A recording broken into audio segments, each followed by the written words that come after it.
In diesem Video möchte ich euch einerseits einen Überblick über die verschiedenen Optionen, Zuggarnituren in H0-Zellen-Kuppeln geben, von der einfachen Entkupplungshilfe, um von Hand Züge zu trennen, über die automatische elektromagnetische Kupplung an einem Fahrzeug bis hin zu stationären Entkupplern.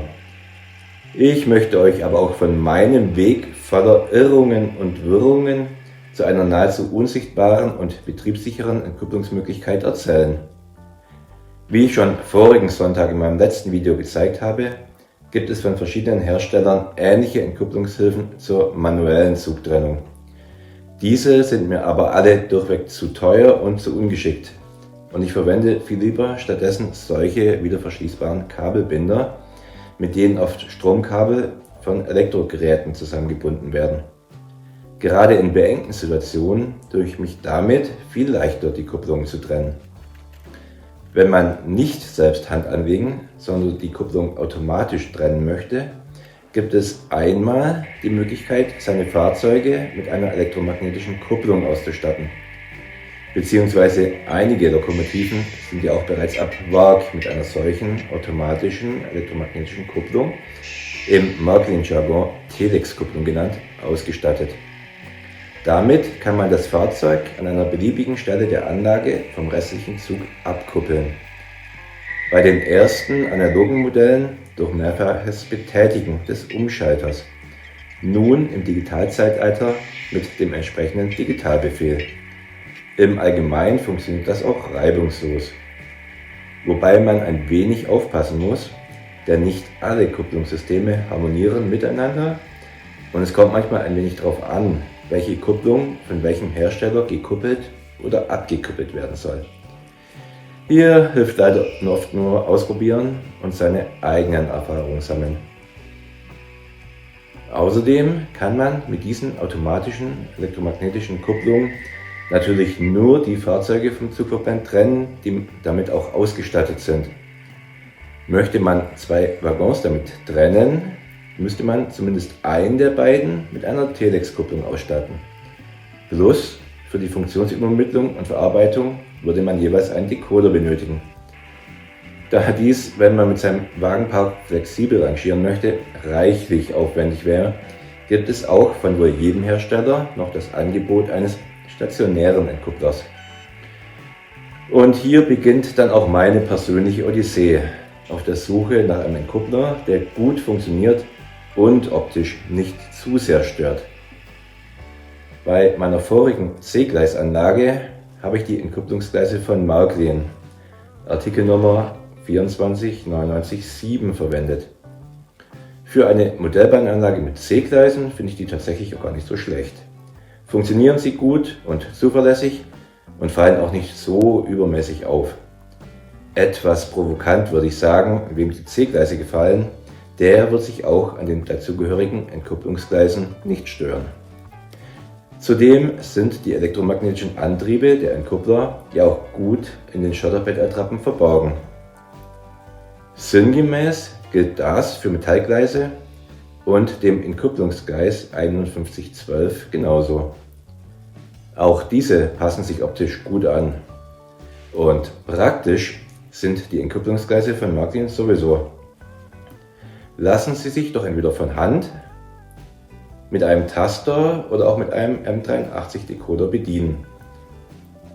Als ich jedoch das Entkupplungsgleis der K-Gleise in der Hand hielt, hat mir das gar nicht gefallen. Meine Gleise möchte ich einschottern.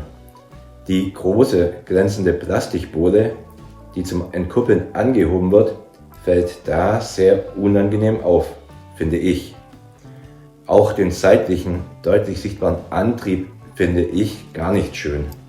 Günther hat ihn auf seiner Anlage zwar sehr schön getarnt und der Blick des Betrachters fällt erst einmal eher auf den toll ausgestalteten Behelfsbahnsteig aus Holz, aber wirklich schön finde ich den Antrieb trotzdem nicht. Genauso wenig wie die seitlich am Gleis sichtbaren elektromagnetischen weichen Antriebe von Märklin.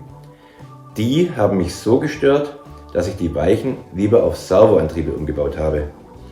Und deshalb habe ich auch nach einer Alternative für die Märklin-Entkupplungsgleise gesucht.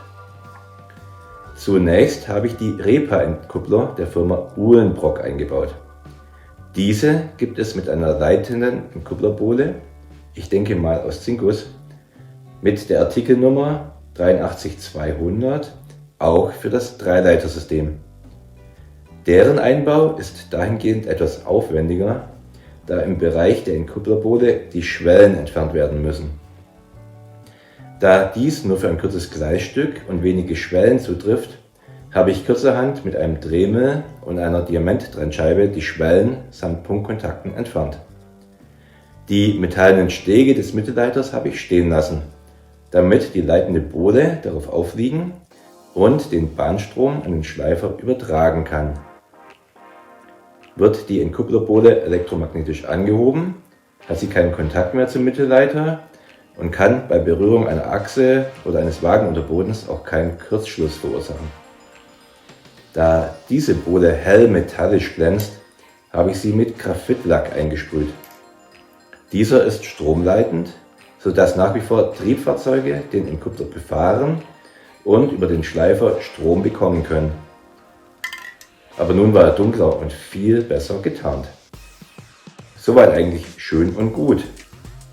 Aber diese mehrfach genannte Bohle des Repa-Entkupplers ist nur auf den Stift, der im Elektromagneten läuft und den Entkuppler nach oben drückt, aufgesteckt. Bei den 3 von mir verbauten Entkupplern in meinem ersten Landschaftssegment, dem Privatanschluss der Brauerei Veltheim, kam es leider immer wieder vor, dass im Laufe der Zeit nach etlichen Betätigungen sich die Bohle verkippte, verdrehte oder gar ganz vom Stift abging. Optisch hat sie mir zwar gut gefallen, aber betriebssicher war diese Lösung bei mir leider nicht. Deshalb habe ich mich weiter nach einer anderen Möglichkeit für einen Entkuppler umgeschaut und bin schließlich beim Modellanlagenbauer Prima fündig geworden. Dieser vertreibt in seinem Online-Shop einen selbstkonstruierten, völlig anders funktionierenden Entkuppler. Denn dieser wird nicht elektromagnetisch, sondern mit einem Servo bewegt. Deshalb muss man auch beachten, dass man diesen Prima-Entkuppler nicht mit einem Taster oder M83-Decoder betreiben kann, sondern eine Servosteuerung benötigt. Wie auch für meine weichen Antriebe verwende ich dafür den Switch-Piloten V3 von ESU. In dieser Kombination lässt sich der Prima-Entkuppler, ich habe noch die Version 2, mittlerweile gibt es die V3, einfach montieren, justieren und programmieren.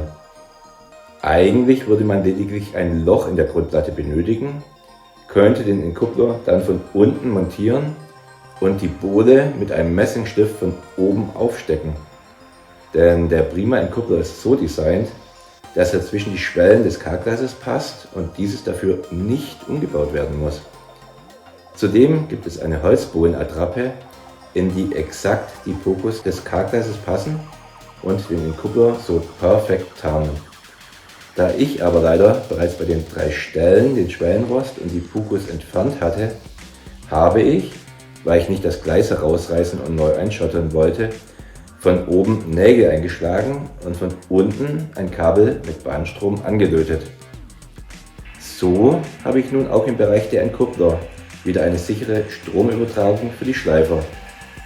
Mit dem von Prima habe ich nun nicht nur nahezu unsichtbare, sondern auch absolut zuverlässige und gut funktionierende stationäre Entkuppler. Denn bei den Servos kann man ja, anders als beim Elektromagneten, nicht nur die Stellgeschwindigkeit ändern, sondern man kann auch einfach durch die Programmierung der Steuerung den Stellweg begrenzen.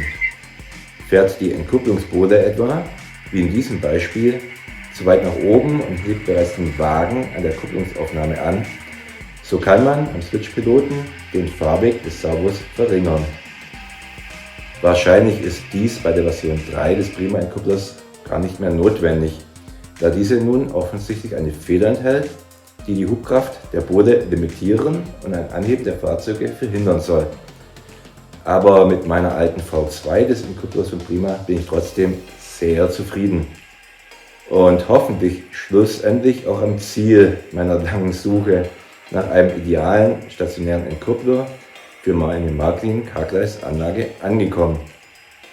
Einem, der gut aussieht und sicher funktioniert. Wenn euch das Video gefallen hat, würde ich mich über einen Daumen hoch sehr freuen. Vielen Dank auch für euren Besuch in meinem Hobbykeller.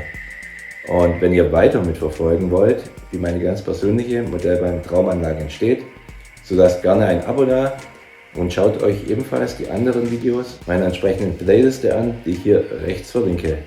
Ciao und pfiat euch, euer Jörg alias 1 zu 87 Enthusiast.